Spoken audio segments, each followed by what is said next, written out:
Room, proposed, 9 feet by 12 feet, studs 16 inches on center, R13 insulation, vapor barrier, reclaimed hollow core door from Habitat Restore, $20, latch that clicks like a small promise, electrical, 1 existing outlet on shared garage circuit, 2 clamp lights for now, extension cord taped high and safe, floor, concrete, painted battleship gray, layered with a thrifted rug that smells like someone else's cinnamon for the first week. Owner, me. Except every deed and conversation in this house says ours until it means yours to do and ours to use.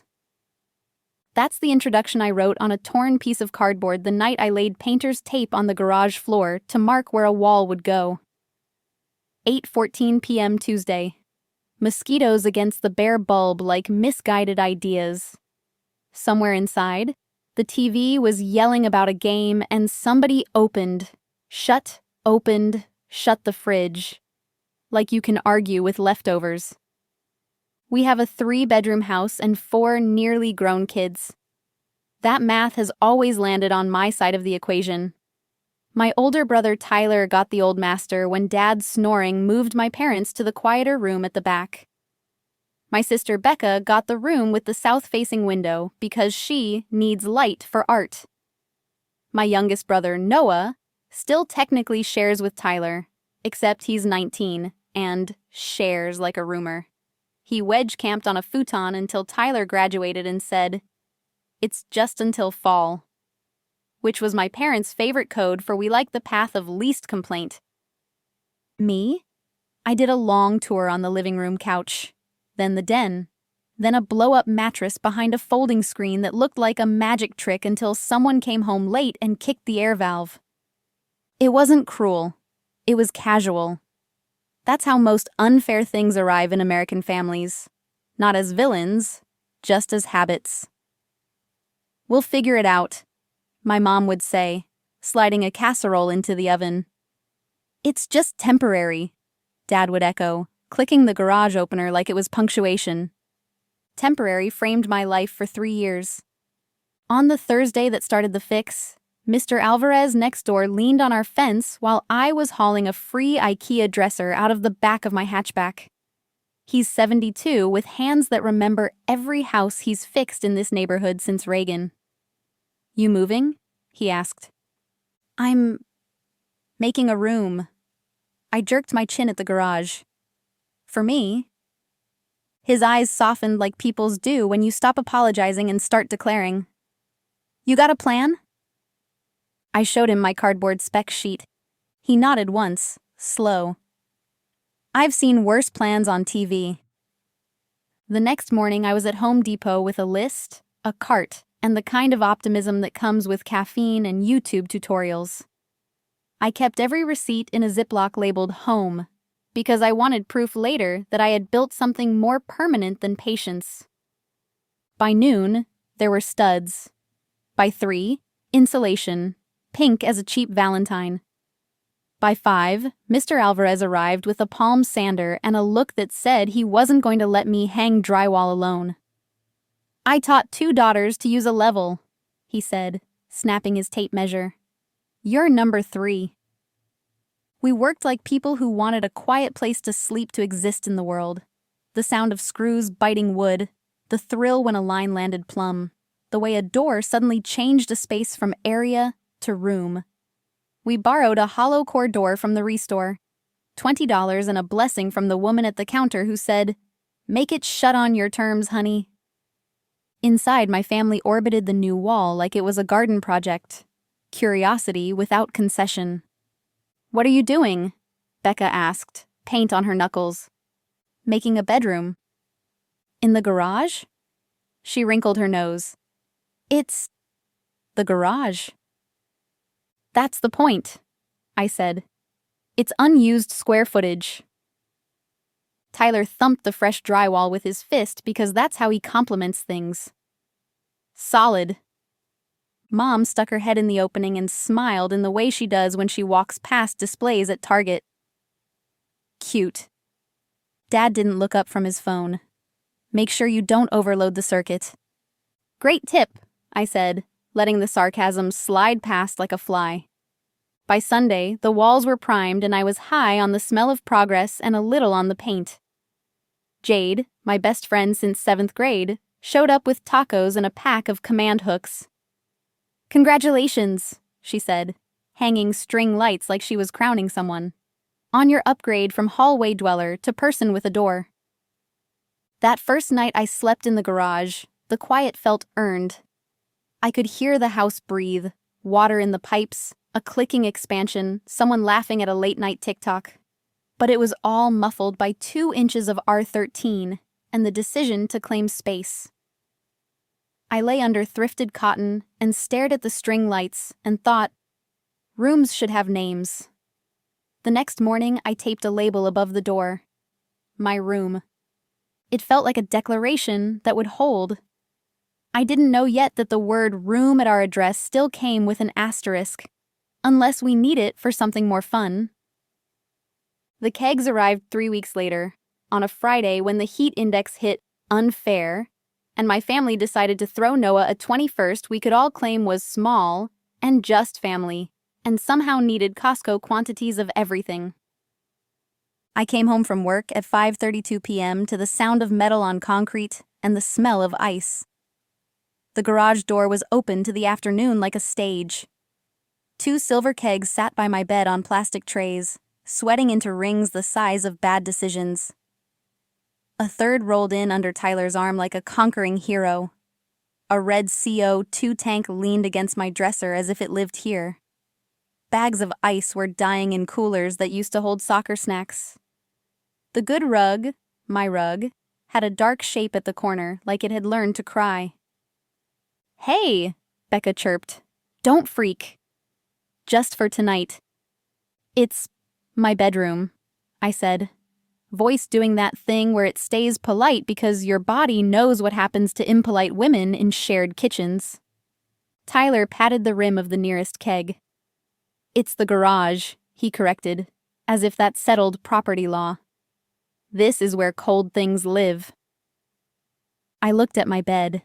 Someone had put a stack of Solo cups on the foot like it was a nightstand. The string lights reflected in the stainless stillness of domestic disrespect. Dad walked in with a bag of ice over his shoulder, laughing into his phone. We'll set the beer in the cool corner, he said to nobody and everybody at once. When he saw me, we'll move them when the party's over. When the party's over is code in my family for, we can deal with you later. Please move them now, I said, out of my room. It's not a room, Tyler said. It's a room, I said, pointing at the door like you would point at a truth on a map. With a door. With a person who sleeps in it. Mom materialized with a tray of pre-cut limes and the diplomacy of a woman who taught vacation Bible school and can pivot from glitter glue to bruised egos without a breath. Sweetie, she sing-songed, it's just for tonight. We'll keep people out of your area. We. Keep people out. My area. The words lined up like paper dolls and fell over in a row. Jade arrived as if summoned by the look on my face. She took in the kegs, the cups, the rug, the way my jaw had moved up into my temples. Absolutely not, she said, because she speaks fluent friend. Small party, I mouthed. Behind us, a cousin I hadn't seen in 2 Thanksgivings edged past us with a bag of pretzels and an apologetic smile. By 7, people were everywhere. The way people are when there's music and sugar and permission. The backyard was a hummingbird. The kitchen was a weather system. The garage was the bar, because the kegs lived by my dresser, and the fridge with the frozen pizzas did not have stairs. Please stay out of the bedroom, I said 100 times in 100 polite tones. Oops, sorry, a stranger chirped from my doorway, then set his plastic cup on my dresser and used my mirror to fix his hat. You can't be in here, I said. It's my bedroom.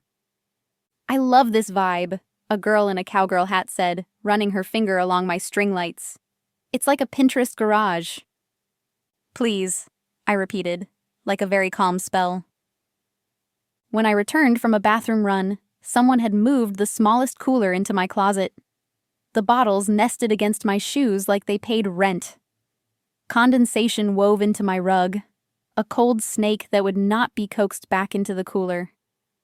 At 9:14 p.m., Noah raised a red cup and yelled something that made the 20-year-olds cheer, and the older relatives chuckle, and the neighbors calculate whether we were worth a call.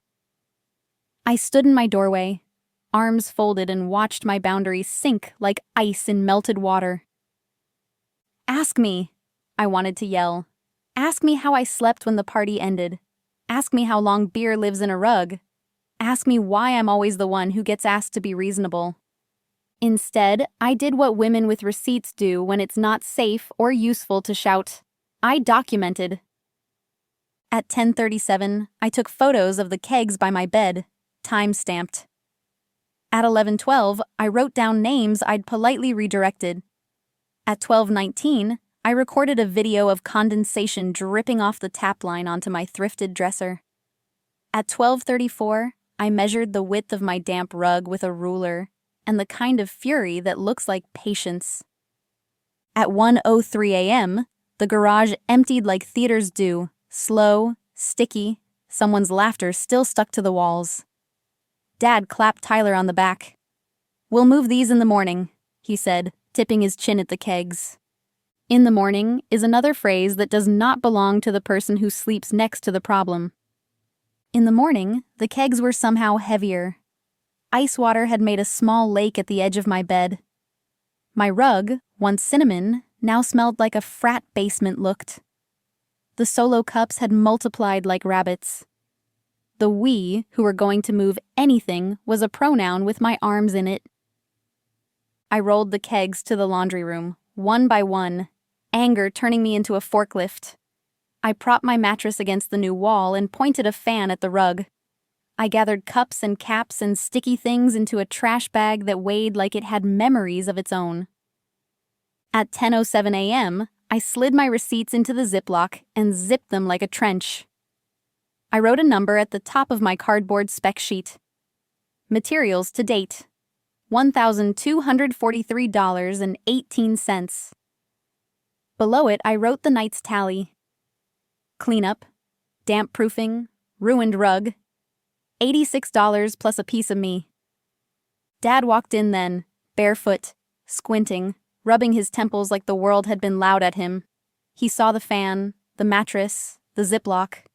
"We told you it was just for one night." "It was my room for one night, too," I said. "It's just the garage," he said, and the words came out of his mouth and turned into the sentence that would build a boundary. On Monday, I held court in the most American neutral ground we have, the kitchen island. I laid out the evidence there like a science fair that judged itself.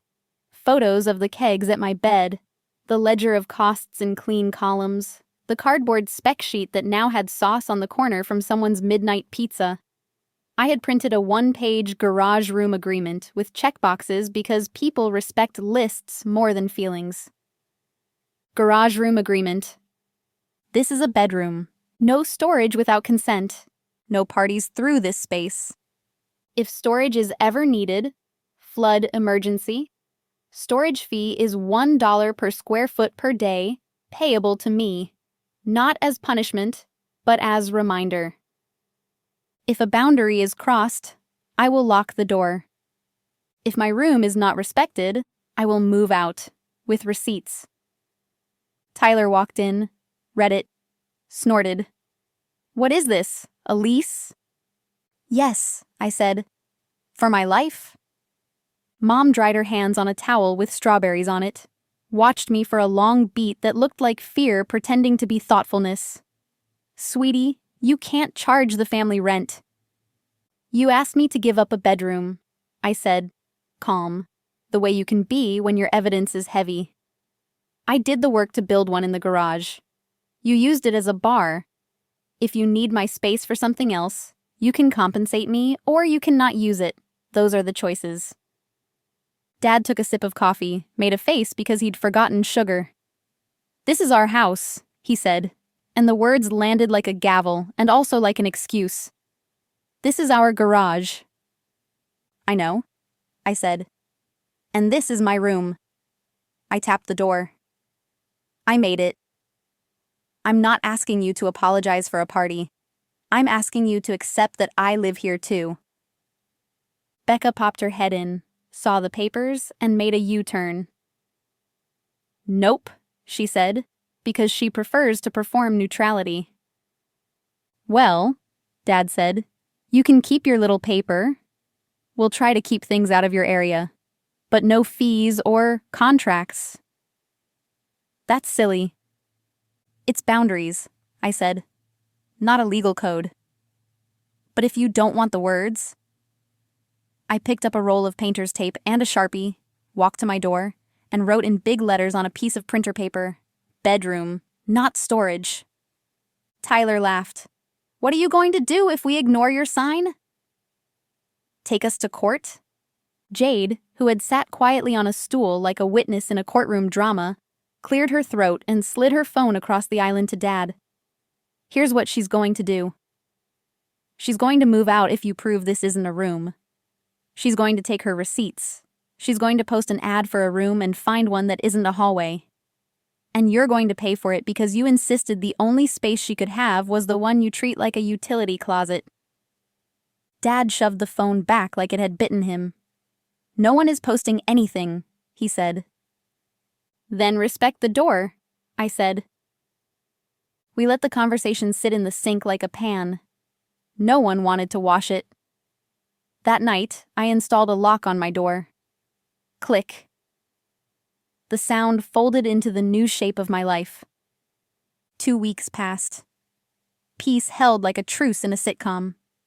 Then the Super Bowl rolled up like a caravan. By noon, the house was a grocery store.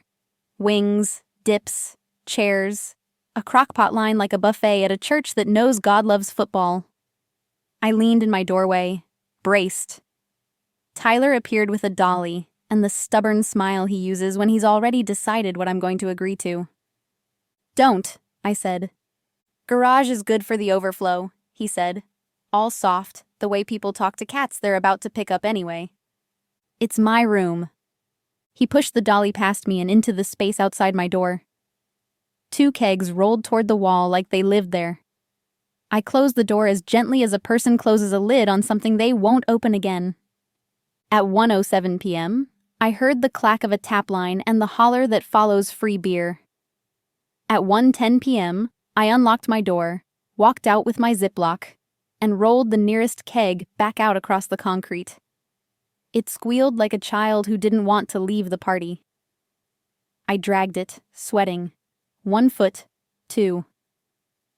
Jade saw me through the laundry room, opened the side door, and held it like we were doing a bank heist. We rolled the keg onto the driveway and parked it squarely in the shade of the mailbox. I taped a sign to it with the Sharpie and painter's tape I keep in my pocket now like a pocket knife. Storage is this way, not through a bedroom. Noah! Dad yelled from the kitchen.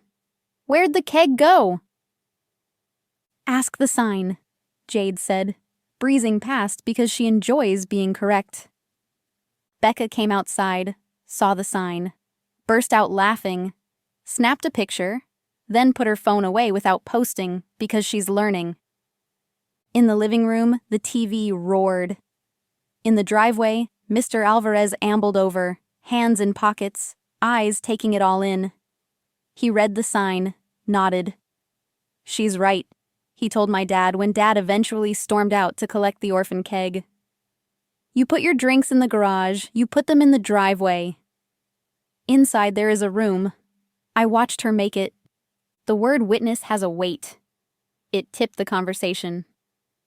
Dad looked at the keg, the sign, the neighbors, the driveway. He looked at me. My arms braced, my chin set, my lock installed. He said nothing dramatic. He said nothing at all. He grabbed the dolly, wheeled the keg to the backyard, and parked it next to the grill. At last, Jade murmured. A miracle. I went back to my room and turned on my fan and lay down on my bed and listened to a game that was very loud and not my problem. People assume the end of stories like this is a new address and a ceremonial key toss. But what I kept wasn't a lease. It was a line. And sometimes the most American thing we can do is hang a line on a door and then live on the right side of it for a year.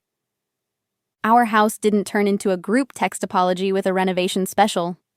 What changed was smaller. A lock click that meant something, a sign that didn't get ripped down, a father who said your room and meant it. We did lose a rug. I replaced it with one I loved more. It's a deep green that makes my brain quiet. I put a plant in the corner by the outlet and a lamp that turns on with a soft thud, the sound of evening arriving politely. I framed my cardboard spec sheet and hung it above my desk because manifestos deserve frames too. Becca started knocking. It was awkward and beautiful. The first time she did it, she knocked, and then laughed, and then stood there with her fist raised waiting for me to say, "Come in." I did. We sat on my bed and she told me about a boy who admired her art and her nonchalance equally. She asked, "Do you think you'd move out?" The way someone asks, "Are you happy?" And I said, "Not yet," because not moving out was my own decision again. Tyler still thumps walls to show appreciation, but he thumps the wall next to my door less, and the wall by the laundry more, because even a thump learned to read signs. Noah started dating a girl from his econ class who's allergic to beer. He hosted a birthday with pineapple juice and sparklers and a yard twinklier than a prom. The kegs stayed at a rental place that now knows our last name in a way that feels like growth. Mom apologizes sideways, which is her love language. She leaves folded towels on my bed after the dryer and says, "You always were the organized one." But now it sounds like admiration instead of an assignment. She put a copy of my garage room agreement on the side of the fridge under the magnet that used to hold a church calendar. It makes me laugh every time I open the door for milk. And Dad? He thanks me for small things, which for a man who used to assume is the stylus for records you didn't know you owned. Last month he knocked on my door and said, "Grill's in the garage. Can we wheel it through, or do you want us to use the side gate?" It took him a long time to learn that question. It took me longer to let my shoulders drop when I answered, "Use the gate." On the 1-year anniversary of the night the kegs lived in my closet, I threw a party. Not a kegger, not a kitchen Olympics, just 6 people, a playlist that sounded like a memory, and a cake in a pan with frosting that tasted like childhood in the way of sugar that doesn't ask you to perform. We sat under the string lights that used to be a punchline, and are now just lights. Mr. Alvarez came over for one slice and a joke about how my studs are straighter than his golf swing. Jade gave a toast that started, "To doors," and ended, "And to the friend who taught me you can live small and loud at the same time." Halfway through the night, I went into my room to grab more plates and found my mom standing just inside, looking at the framed spec sheet. She touched the glass like it was a kid's portrait in a hallway. "You made a good thing," she said to the paper, to the wall, to me. "Thanks," I said, "for letting it be what it is." She smiled in that soft way she saves for the end of a long day. "You didn't make a room in the garage," she said. "You made a boundary in our family." Outside, someone turned the song up 2 notches. Laughter drifted through the door like a saving breeze. My room held the sound and let the extra out. I stood there a second longer just to feel the right kind of noise fill a place I built. In the morning, there were no Solo cups on my dresser. The rug was dry. The plant was still green. There was a sticky ring on the kitchen island from someone's sweating glass, and I wiped it without talking myself into irritation, because the island is supposed to be a mess sometimes. It's a surface we share. My room is a surface I don't. I still keep the Ziploc with my receipts in the top drawer of my dresser like a talisman, not to wave in anyone's face. To remind myself that I can do the unglamorous math of making a life. cost of studs, plus paint, plus sweat, plus time, plus one good neighbor, plus one best friend, plus a decision to label a door. It adds up to something that will outlast a party. When I do move out, I'll leave the frame behind. I'll take the plant, the lamp, the rug. I'll write "thank you" on the back of the spec sheet and tuck it into a box labeled Day 1. And my family will stand in the garage and look at the empty rectangle and have to decide what it is without me telling them. Maybe they'll park a bike there. Maybe they'll build a bench. I hope they'll leave the word bedroom taped to the door long enough to remember there was a year when they learned what that meant. Until then, I wake up to the hum of the garage opener that is never for me, and I stretch under my own roofline, and I make coffee I don't have to carry past a keg. And I pass my sign on the way out, and it makes me smile. And if someone asks for storage, I point them to the driveway, and we all get on with our day. Because here's the simple, relatable truth I wish I'd learned earlier. You don't have to move a house to make room for yourself. Sometimes you tape lines on concrete, you name what you built, and you refuse to stack other people's kegs on the floor where your bed stands. And when someone says, "It's just the garage," you turn on your lamp in the middle of your very real room and say, without raising your voice, "It's where I live."